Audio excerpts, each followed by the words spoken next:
শেখ হাসিনা উনি যিনি যার বিরুদ্ধে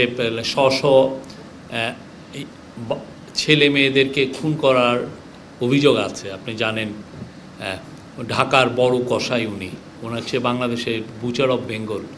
তো উনি ওইখানে বসে কি করছেন বা কী নির্দেশ দিচ্ছেন সে অবশ্যই আমাদের মনিটরিংয়ে আছে।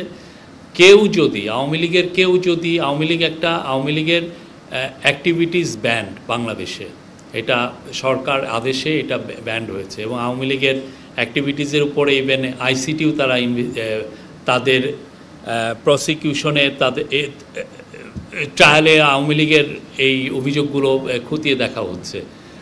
তো যারা কেউ এই ব্যানকে ডিফাই করে সভা সমিতি করতে চাবেন, ঝটিকা মিছিল করতে চাবেন, যাই করতে চাবেন, সেই ক্ষেত্রে আমাদের আইনের full force of the law apply হবে, কঠিনভাবে অ্যাপ্লাই হবে আইনের, এখানে কোনো ব্যত্যয় হবে না।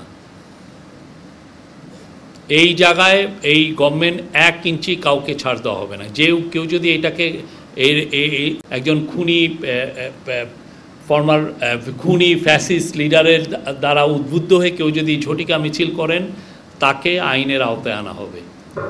এবং এই ব্যাপারে আমাদের আইন শৃঙ্খলা বাহিনীকে খুব ভালোভাবে নির্দেশনা দেওয়া হয়েছে। আর উনি সোশ্যাল মিডিয়াতে অনেক প্রথম থেকেই তো আমরা দেখছি যে অনেক কথা বলছেন। এইখানে আমাদের যারা আন্দোলনে ছিল, আপরাইজিংয়ে, আপনি জানেন লাখ লাখ ছেলে মেয়ে ছিল, তাদেরকে উনি টেরোরিস্ট বলছেন। তো তার বিষয়ে আমাদের চিফ অ্যাডভাইজার যখন ইন্ডিয়ান প্রাইম মিনিস্টারের সাথে কথা বলেছিলেন, সেই বিষয়টা উঠেছিল। এখনও দেখছি যে এই বিষয়ে আসছে। তো আমাদের এখন তো ট্রায়াল হচ্ছে, ভার্ডিক্ট হোক, তো ভার্ডিক্টের পরে এটা বিষয়ে আমরা আবার ইন্ডিয়ার সাথে এই বিষয়ে আমাদের ফরেন মিনিস্ট্রি আবার এই বিষয়টা তুলবে।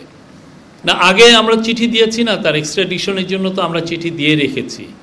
হ্যাঁ, আর শেখ হাসিনার কি ধরনের ক্রাইম করেছেন এটার স্পষ্ট দলিল আছে ইউএনের রিপোর্টে। আমি সবাইকে অনুরোধ করব আপনারা এটা পড়বেন। না, আজকে 2 দিন, তো আমাদের ওইখানে তো 7 দিনের কথা বলা হয়েছে অ্যাটলিস্ট, ঠিক না?